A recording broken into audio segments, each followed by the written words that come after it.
Bacterial जड़ी बूटियों से निर्मित।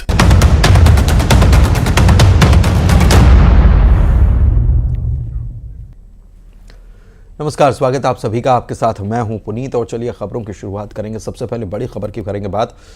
बीजापुर के बॉर्डर पर नक्सलियों से एनकाउंटर हुआ है जवानों का और मुठभेड़ स्थल का एक वीडियो भी अब सामने आ गया। पहले तस्वीर आई थी, अब वीडियो भी आया है। बता दें कि बीजापुर से सटे तेलंगाना के मुलुगु में जवानों की नक्सलियों के साथ मुठभेड़ हो गई, आमना सामना हुआ, गोलीबारी हुई है और इसमें 7 नक्सली ढेर कर दिए गए हैं।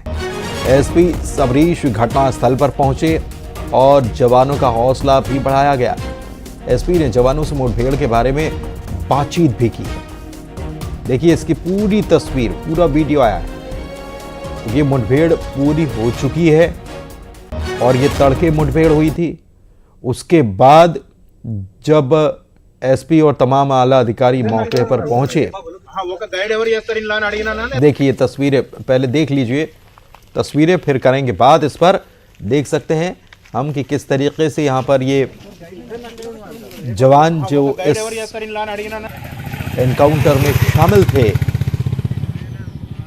वो यहाँ पर पहुंचे हैं। सतीश हमारे सहयोगी हमारे साथ फोन लाइन पर जुड़े हुए हैं, उनसे बात करते हैं। सतीश, अब वीडियो भी सामने आया है और हम देख सकते हैं कि कितना घना ये इलाका है, कितना घना इलाका है कि कहीं से गोली चलेगी तो पता भी नहीं चलेगा कि कहाँ से गोली चली। लेकिन इस खतरनाक इलाके में न केवल जवानों ने नक्सलियों का मुकाबला किया बल्कि नक्सलियों को ढेर भी कर दिया।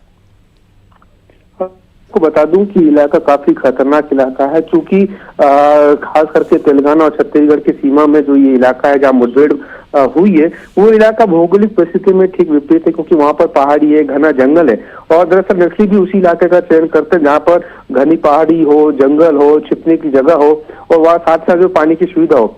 और जो बताया जा रहा है, जो जानकारी मिल रही है कि नक्सली जो है सुरक्षित ठिकाने की ओर जो है शिफ्ट होना चाह रहे थे, लेकिन इसकी इंफॉर्मेशन सूचना जो है वेयर हाउस पुलिस को लग गई। उसके बाद जो है ऑपरेशन लॉन्च हुआ, रात में ऑपरेशन लॉन्च हुआ, सुबह सुबह तड़के जवान वहां पहुंचे और दोनों ओर जो है ताबड़तोड़ फायरिंग होनी शुरू हो गई। ऑटोमेटिक वेपन्स, जैसा कि हम तस्वीरों में देख रहे हैं कि नक्सलियों के पास ऑटोमेटिक वेपन्स थे, तो दोनों तरफ से जो है फायरिंग होनी शुरू हो गई और इसका लास्ट में जो है जवान भारी पड़े और नक्सली मारे गए। और मौके पर एसपी जो है मुलुगु सबरीश खुद पहुंच चुके हैं वहां पर, मौके का जायजा ले रहे हैं, जवानों से बातचीत कर रहे हैं और 100 जो है लाने की तैयारी की जा रही है। जी बहुत शुक्रिया आपका इस जानकारी के लिए। तो शवों को अब लाया जाना है, नक्सली जो ढेर किए गए उनके शवों को लाया जाएगा, उनकी पहचान भी कर ली गई है। जवानों का हौसला बढ़ाते एसपी नजर भी आया। और सतना की बात करते हैं, जहां पर साले की शादी में जीजा की फायरिंग का वीडियो वायरल हो रहा है। जीजा जो है ये पुलिस आरक्षक है और वीडियो कोटर थाने के आरक्षक दिलीप तिवारी का बताया जा रहा है। आरक्षक ने साले की शादी में ताबड़तोड़ फायर किया। आरक्षक ने लाइसेंसी राइफल से यहां पर फायरिंग की है। बताया जा रहा है कि आरक्षक ने बच्चों से भी फायरिंग करवा दी। देखिए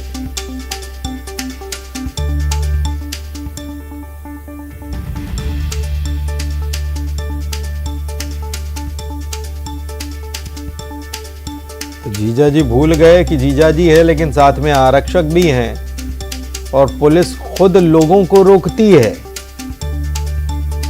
ऐसा नहीं किया जाना चाहिए, ये जानकारी है, इनको भी जानकारी होगी, जीजा जी को भी, जो आरक्षक भी हैं। लेकिन अब खुशी में गोली चला तो दी, अब भारी पड़ेगा। ये भी बताया जा रहा है कि बच्चों से भी फायरिंग करवा दी।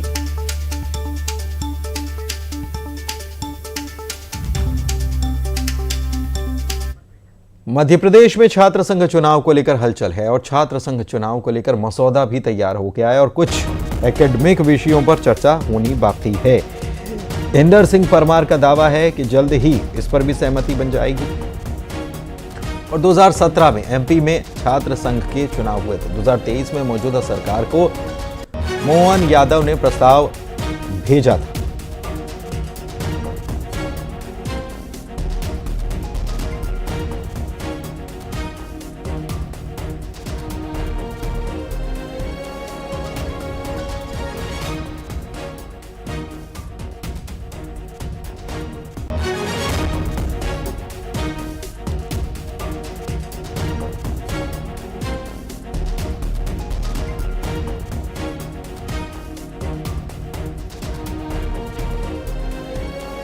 शैलेंद्र भदौरिया पूरी खबर पर जानकारी दे रहे हैं, हमारे सहयोगी हमारे साथ जुड़े हुए हैं, पूरी जानकारी लेते हैं। शैलेंद्र बताइए, छात्र संघ चुनाव को लेकर ये क्या बड़ी खबर मानी जाए?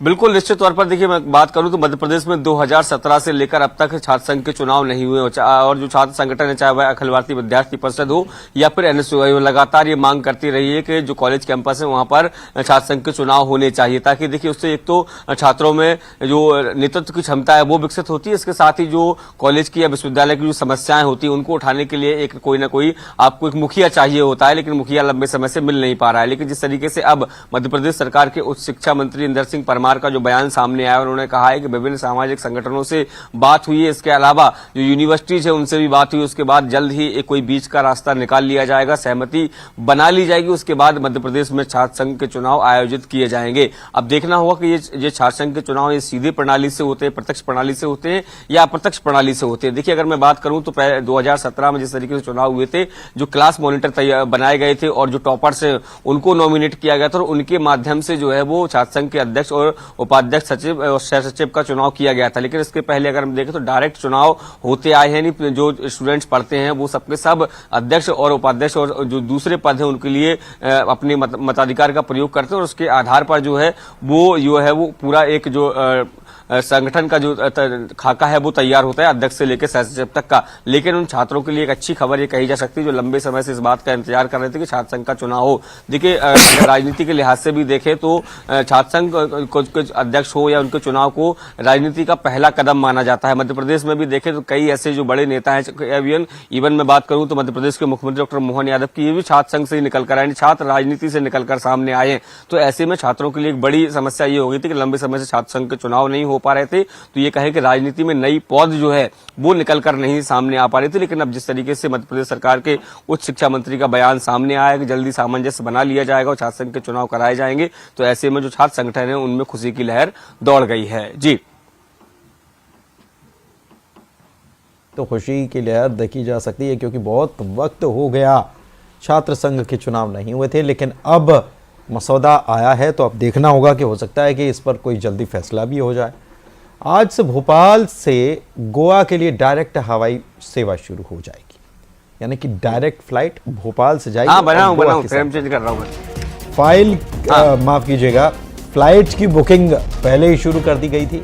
आज दोपहर 2 बजे भोपाल से पहली फ्लाइट गोवा के लिए रवाना हो जाए। भोपाल वासियों की बहुत लंबी वक्त से मांग थी, तो आज से भोपाल से गोवा की उड़ान और गोवा जाके आप देखिए, और कितने सही समय पर ये शुरू हुई है, सर्दियां और दूसरा के बिल्कुल ये दिसंबर का महीना, और अगर न्यू ईयर इवनिंग की बात की जाए, न्यू ईयर पार्टी की बात की जाए, तो वहाँ पर बड़ी संख्या में लोग जाते ही जाते हैं। शैलेंद्र हमारे सहयोगी हमारे साथ जुड़े हुए हैं, उनके पास चलते हैं।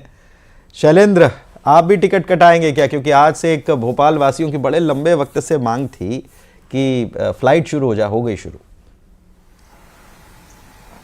बिल्कुल पुनीत, आपने ठीक कहा कि जो अगर मैं बात करूं तो राजधानी भोपाल से गोवा के लिए कोई सीधी फ्लाइट नहीं थी, बाया मुंबई होकर आपको गोवा जाना पड़ता था, उसमें एक लंबा समय भी लगता था और यही कारण है कि लगातार भोपाल वासियों की मांग ये थी कि सीधे गोवा के लिए फ्लाइट शुरू की जाए और आज से वो उनकी मांग जो है वो पूरी होने जा रही है। दोपहर 2 बजे ये फ्लाइट आज पहली उड़ान भरेगी और हम आपको बता दें कि लगभग 1 घंटे 50 मिनट का जो सफर तय किया करेगा और महज आप 2 घंटे के अंदर अंदर गोवा पहुंच सकेंगे। जो कि टैरिफ की अगर मैं बात करूं तो 4 से 5 हजार के बीच का टैरिफ बताया जा रहा है, प्रति व्यक्ति इसका किराया होगा। तो देखिए, मध्य प्रदेश वासियों की लंबे समय से मांग थी गोवा के लिए, और जिस बात का आपने जिक्र किया कि देखिए दिसंबर का महीना भी है, क्रिसमस सेलिब्रेशन की बात हो या न्यू ईयर सेलिब्रेशन की बात हो, मध्य प्रदेश सहित पूरे देश भर से बड़ी संख्या में जो लोग हैं वो गोवा अपनी छुट्टियां मनाने जाते हैं। तो ऐसे में अब मध्य प्रदेश से जाने वाले लोगों को सीधी फ्लाइट मिलेगी और समय भी आपका बचेगा। इसके साथ ही मैं बता दूं कि मध्य प्रदेश की राजधानी भोपाल को इस महीने 4 नई फ्लाइट की सौगात और भी मिलने जा रही है। बेंगलोर के लिए हो, मुंबई के लिए बात हो या फिर हैदराबाद के लिए बात हो, एयर इंडिया की ये फ्लाइट्स भी जो जल्दी उनका शेड्यूल आ जाएगा कि जल्दी उनका भी जो संचालन है वो शुरू हो जाएगा। तो देखिए, लगातार राजधानी भोपाल के जो एयरपोर्ट्स है उससे लगातार नई फ्लाइट्स की सौगात जो है वो मध्य प्रदेश वासियों को मिल रही है और उसी कड़ी में आज से एक नई फ्लाइट की सौगात मिलने जा रही है। जी, बहुत शुक्रिया आपका इस जानकारी के लिए। और बात अगली खबर की, रीवा से खबर बता दें जहां पर फूड पॉइजनिंग की वजह से 3 लोग बीमार हो गए और जानकारी यह आई है कि कोदो खाने के बाद तबीयत बिगड़ गई है। तीनों को अस्पताल में भर्ती करा दिया गया है। बीमार लोगों में 2 की हालत नाजुक है। तो ये बड़ी खबर कोदो खाने से बीमार होने की बात सामने आई है।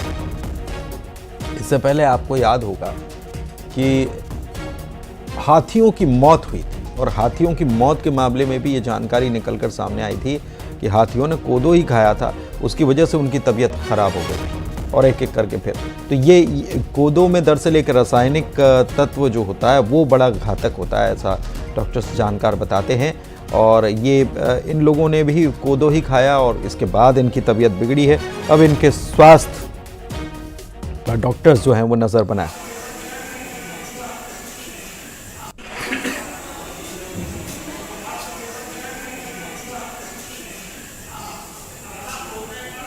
और आइए अब देखते हैं सुपरफास्ट खबरें। रीवा में बदमाश ने की तरफ व्यापारी को लूटने की कोशिश